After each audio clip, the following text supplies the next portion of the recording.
Pour moi, c'est ça la liberté. Je suis Karine Diallo. Ça a été un coup de cœur pour moi, l'informatique, depuis que j'ai 9 ans. Et franchement, il fallait que ce soit ça mon travail. Mon premier travail, c'était à l'ONI.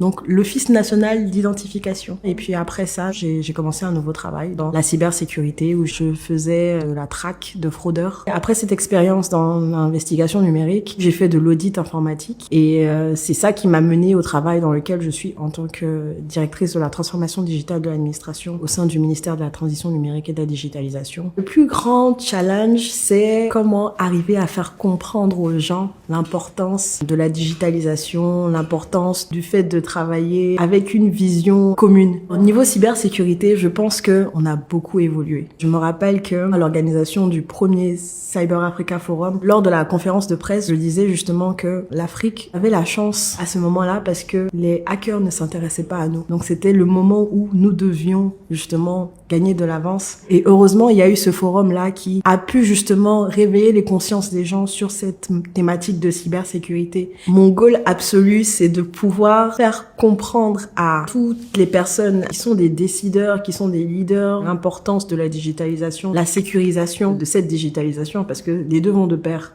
L'homme est naturellement égoïste, mais c'est un travail qui permet justement d'enlever ce regard directement sur soi et de l'orienter vers l'autre. Beaucoup de choses qu'on développe sont hébergées ailleurs. Et donc, on aimerait que la plupart des applications, des solutions soient vraiment hébergées sur le territoire national. Je rêve d'avoir une retraite anticipée. Mais quand je dis retraite, c'est pas dans le sens où je vais plus travailler, mais que je vais faire des choses qui vont pas me contraindre. Et justement, pour moi, c'est ça la liberté.